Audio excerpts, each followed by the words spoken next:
अस्सलाम वालेकुम class. Next हमारा टॉपिक है प्रोबेबिलिटी का, जो हमारा बेसिक टॉपिक्स भी है स्टैट्स के अंदर।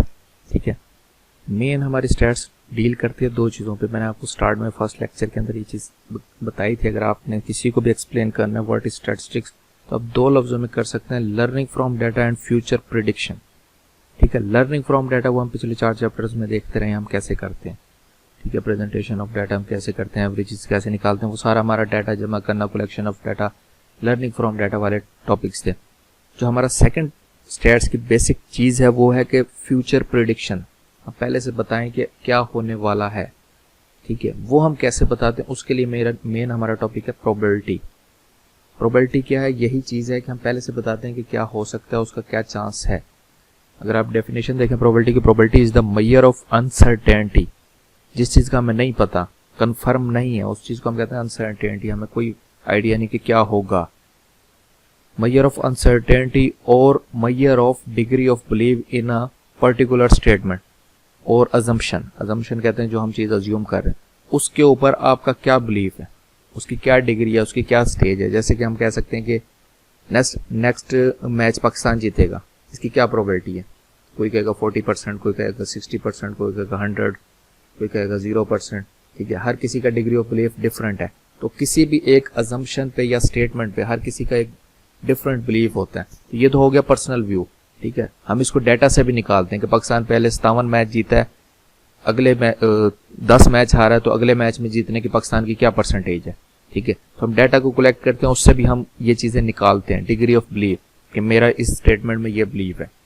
ठीक है, या मेजर ऑफ अनसर्टेनिटी कि क्या होने का चांस कितना है, कल बारिश होने का चांस कितना है, कल सूरज निकलेगा या नहीं निकलेगा, कोरोना 2021 तक ख़त्म हो जाएगा, इसका कितने % चांसेस है। ठीक है, वो परसेंटेजेस में होता है। जब हम प्रोबेबिलिटी में बात करते हैं, हम 0 से लेके 1 तक की हमारी रेंज होती है, हम उसके अंदर बात करते हैं। अगर मैं कह रहा हूँ 0.6 प्रोबेबिलिटी है इसकी, तो वो ही मीनिंग में आता है कि 60% चांस है।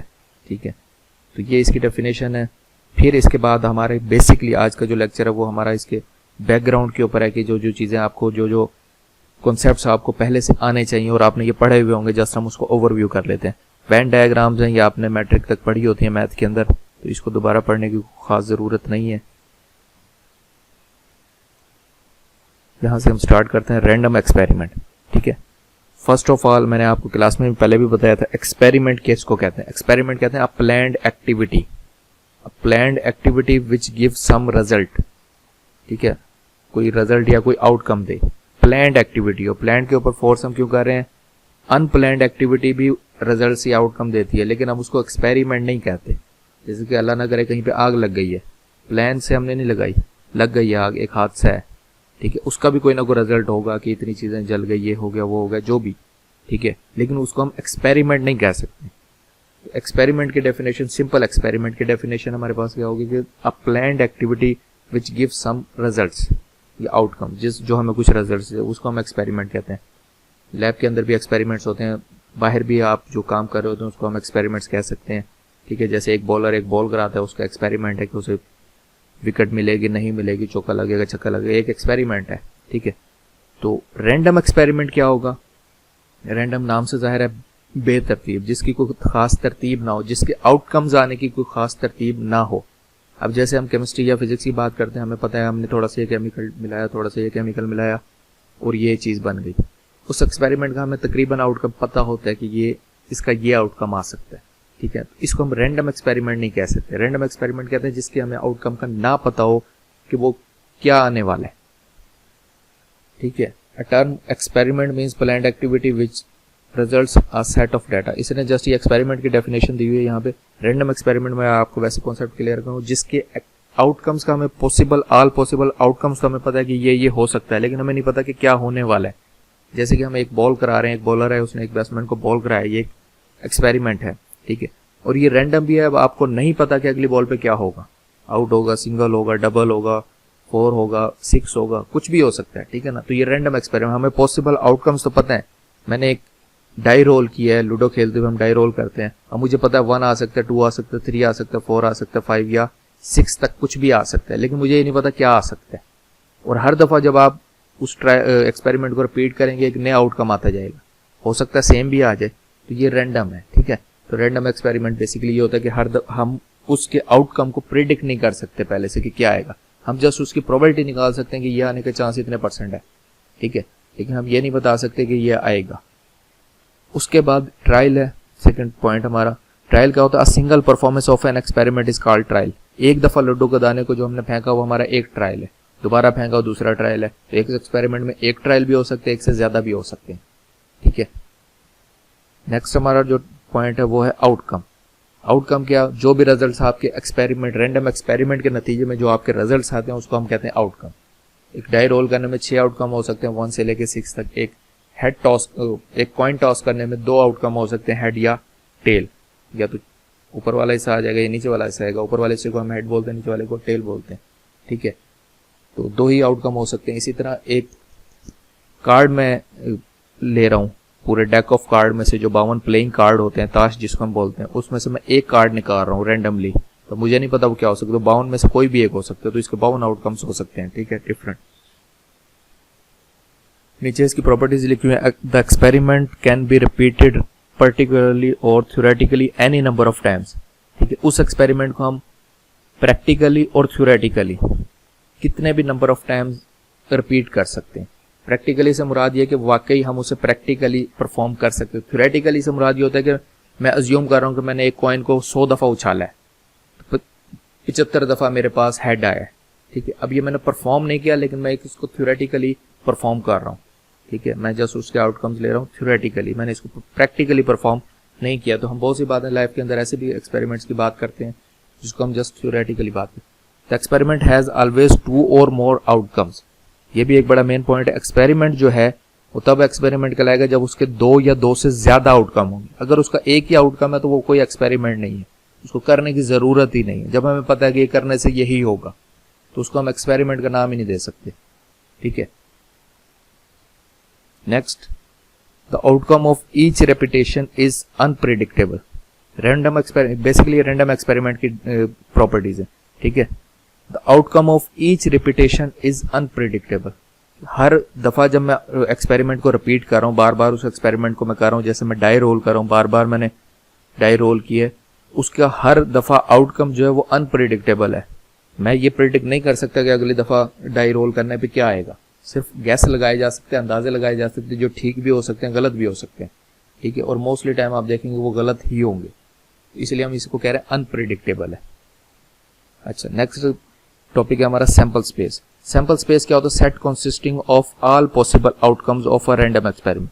कोई भी एक रैंडम एक्सपेरिमेंट है, उसके जितने भी पॉसिबल आउटकम्स है उनका अगर हम सेट बना लें तो उसको हम कहेंगे सैंपल स्पेस। उसमें उसका हर आउटकम मौजूद है। जैसे एक कॉइन को टॉस करने पे हेड आ सकता है या टेल, इसके अलावा कुछ नहीं हो सकता, तो ये इसका पूरा सैंपल स्पेस बन गया फॉर आ कॉइन। एक डाइस रोल करने पे 1 से लेके 6 तक कोई भी आउटकम आ सकता है, ये उसका सैंपल स्पेस बन गया। किसी भी नाम से हम जाहिर कर सकते हैं, कैपिटल लेटर से। Event, any subset of a sample space S is called an event. अब इवेंट क्या होगा? इसमें से कुछ भी हैपन होना एक इवेंट है। अब वो एक आउटकम से भी हो सकता है, एक से ज्यादा से भी हो सकता है। जैसे कि मेरे लिए एक इवेंट है कि या तो मैं डाई रोल करूं तो 6 आए या 1 आ जाए। मोस्टली आप लूडो खेलते हैं तो कई दफा आपके लिए 6 आना या 1 आना फायदेमंद है। हो सकता है आपके लिए 6 आना, 5 आना या 3 आना फायदेमंद है, ठीक है। हो सकता है 6 आ जाए, 5 आ जाए, 4 आ जाए, 2 आ जाए, सब आपके लिए फायदेमंद है, ठीक है। तो जो इवेंट है वो कुछ भी हो सकता है। वो आपका पॉइंट ऑफ इंटरेस्ट है कि आप इस टाइम किस चीज में इंटरेस्टेड हो। जैसे एक बॉलर एक बॉल करा रहा है, एक्सपेरिमेंट कर रहा है, तो उसका क्या इवेंट हो सकता है? वो चाहता है कि जी या तो बॉल मिस हो जाए या विकेट हो जाए, ठीक है। या किसी कंडीशन में वो ये भी सोच सकता है कि सिंगल हो जाए, सिंपल शॉट ना लगे, ठीक है। इवेंट डिफरेंट हो सकते हैं उन पॉसिबल आउटकम में, इसलिए हम इसको कह रहे हैं subset of a sample space, ठीक है। इस सैंपल स्पेस का सबसेट जरूर होना चाहिए। सबसेट का आपको पता है कि इन्हीं में से कुछ ना कुछ कम हो, वो सबसेट कहलाता है, ठीक है। पूरे का पूरा सैंपल स्पेस भी इवेंट बन सकता है, या पूरे का पूरा होगा या इससे कोई एक कम होगा, ठीक है। जैसे उसने कहा कि हेड आना एक इवेंट है, टेल आना एक और इवेंट है, हेड और टेल आना एक और इवेंट है। ये पॉसिबल नहीं कि हेड और टेल एट अ टाइम आ जाए, ठीक है। इसी तरह 1 4 6 आना भी एक इवेंट है, क्योंकि ये भी सैंपल स्पेस का एक सबसेट है। उसके बाद नेक्स्ट टॉपिक हमारा आ गया mutually exclusive events. Mutually exclusive events हम कहते हैं 2 events A and B of single experiment are said to be mutually exclusive और disjoint event if they can not occur both together, अगर वो दोनों इवेंट इकट्ठे नहीं आ सकते, एक साथ नहीं हो सकते, हम उनको कहते हैं म्यूचुअली एक्सक्लूसिव इवेंट्स होना। जैसे हेड और टेल है, ये म्यूचुअली एक्सक्लूसिव इवेंट्स है। आप कॉइन टॉस करेंगे तो ये नहीं हो सकता हेड भी आ जाए टेल भी आ जाए, एट अ टाइम में दोनों चीजें नहीं हो सकती, या हेड आएगा या टेल आएगा, तो ये आपस में डिसजॉइंट है या म्यूचुअली एक्सक्लूसिव है।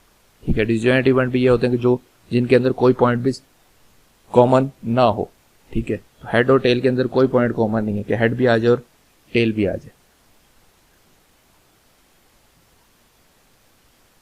एग्जॉस्टिव इवेंट होता है, exhaustive event are said to be exhaustive if there union make the whole sample space. अगर दो इवेंट्स हैं उनको हम एग्जॉस्टिव, दो या दो से ज्यादा भी हो सकते हैं, उनको हम एग्जॉस्टिव इवेंट कब कहेंगे, अगर उनका यूनियन टोटल सैंपल स्पेस बना दे, हम उसे कहेंगे ये एग्जॉस्टिव इवेंट है। एक हेड था, बी टेल था, इनका मैंने जब यूनियन लिया, वो आपको पता है मैथ में यूनियन कैसे लेते हैं, इंटरसेक्शन कैसे लेते हैं, तो वो क्या बन गया, पूरी की पूरी सैंपल स्पेस बन गई, तो इसको मैं कहूंगा ये एग्जॉस्टिव इवेंट्स है। ठीक है, उसके बाद equally likely events. Equally likely events क्या होंगे, जिनके आने की प्रोबेबिलिटी इक्वल होगी। Two events A and B are said to be equally likely events if they both have the same chance of occurrence, जिनके दोनों का होने का चांस बराबर होता है। ठीक है, वो क्या होंगे, इक्वली लाइकली, कि उनका आने का चांस दोनों का बराबर है। When one event is as equally to occur as other, जैसे वही बात के एक आने का चांस भी उतना ही हो जितना दो आने का चांस है। जैसे हम कॉइन टॉस करते हैं, हेड आने के चांस भी हमें पता 50% है, टेल आने का चांस भी 50% है। डाई रोल करते हैं तो 1 आने का चांस, 2 आने का चांस, 3, 4, 5, 6 सब आने के चांस बराबर होता है। ये नहीं होता कि 4 आने के चांस ज्यादा है। ठीक है, तो ये नहीं होता कि हर केस में हर जो इवेंट्स होंगे हमारे इक्वली लाइकली होंगे। बहुत से केसेस ऐसे होते हैं जहाँ पे इक्वली लाइकली नहीं होते, एक चीज के होने के चांस दूसरे के होने के चांसेस ज्यादा है। जैसे हम कहें कि एक इवेंट है कि कल बारिश होगी या नहीं होगी, अब हमें पता है भावलपुर में बारिश होना इसका चांस कम होता है, सूरज निकलने का चांस ज्यादा है, तो ये दोनों आपस में इक्वली लाइकली नहीं है भावलपुर के कंडीशन में। किसी जगह पे हो सकता है ये इक्वल भी हो। ठीक है, नेक्स्ट एक कॉन्सेप्ट हमने पढ़ना है जो हमारा यूज होगा प्रोबेबिलिटी फाइंड करते हुए, वो है परमुटेशन और सेकंड है कॉम्बिनेशन। ये आपने मैथ में पहले भी पढ़ा होगा, हम जस्ट इसको रिवाइज कर लेते हैं। जब हम किसी अरेंजमेंट की बात कर रहे होते हैं, permutation is an order subset of set and disjoint objects, the number of r object selected in a definite order. ठीक है, एक तो इसमें ऑर्डर जरूरी है परमुटेशन के अंदर, पहले ये देख लें परमुटेशन और कॉम्बिनेशन जरूरी हमें कहाँ पे होते हैं। जब हम ये बात करते हैं कि हमने इतने में से इतने सिलेक्ट करने हैं, टोटल n ऑब्जेक्ट्स हैं हमारे पास, उसमें से मैंने r सिलेक्ट करने, मतलब 5 लोगों में से मैंने 3 सिलेक्ट करने। जैसे आपकी क्लास में से मैंने 11 की टीम बनानी है, आपकी क्लास अब 40 की अगर फर्ज करें, उसमें से मैंने 11 को सिलेक्ट करना है, 11 की टीम बनानी है। ठीक है, इस केस में या परमुटेशन जरूरी इन्वॉल्व होगा या कॉम्बिनेशन इन्वॉल्व होगा। दोनों में से क्या फर्क हमने करना है, अगर मेरे लिए ऑर्डर इंपॉर्टेंट है, पहला जो सिलेक्ट हुआ है उसका असरअंदाज होता है दूसरे के सिलेक्ट होने पे। अगर ऑर्डर इंपॉर्टेंट है तो मैं परमुटेशन इस्तेमाल करूंगा, अगर ऑर्डर इंपॉर्टेंट नहीं है तो मैं कॉम्बिनेशन इस्तेमाल करूंगा। ठीक है, ऑर्डर अब कैसे इंपॉर्टेंट है या कैसे नहीं है इसको समझने के लिए अगर हम बात करें, मैंने आपकी क्लास में से 3 लोगों को चुनना है और उनको एक को मैंने प्रिंसिपल बनाना है, एक को मैंने वाइस प्रिंसिपल बनाना है और तीसरे को मैंने सिंपल कोई ऑफिसर बनाना है, कोई डीएसए या कुछ भी इस तरह का ऑफिसर। ठीक है, अब पहला प्रिंसिपल बने तो उसका इफेक्ट दूसरे के सिलेक्शन के ऊपर आता है।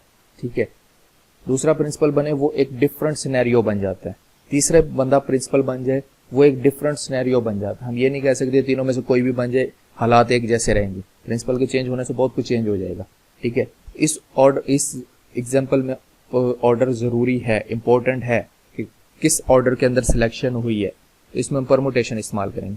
कोई ऑर्डर्स ऐसे होते हैं जैसे कि अगर 11 लोग हैं और उनको हमने राउंड टेबल पे बिठाना है, कोई पहले बैठे कोई बाद में बैठे, उससे कोई भी फर्क नहीं पड़ेगा, उनकी जो अरेंजमेंट है उससे कोई भी फर्क नहीं पड़ेगा। कोई कहीं पे भी बैठ गया, राउंड टेबल है, 11 लोग हैं, किसी भी अरेंजमेंट से बैठ गए हैं, उनसे कोई फर्क नहीं पड़ेगा। तो उस केस में हम क्या यूज करेंगे, परमुटेशन। ठीक है, तो ये थी हमारी बैकग्राउंड कॉन्सेप्ट्स जो हमें प्रोबेबिलिटी के लिए पता होने चाहिए थे। फिर बाकी प्रोबेबिलिटी जो है वो हम नेक्स्ट लेक्चर में स्टार्ट करेंगे। इसमें अगर आपको किसी का कोई भी सवाल हो तो आप मुझे व्हाट्सएप करके या किसी भी थ्रू से मैसेज करके, जैसे भी आपको इजी लगता है आप मुझसे पूछ सकते हैं। थैंक यू, खुदा हाफिज़।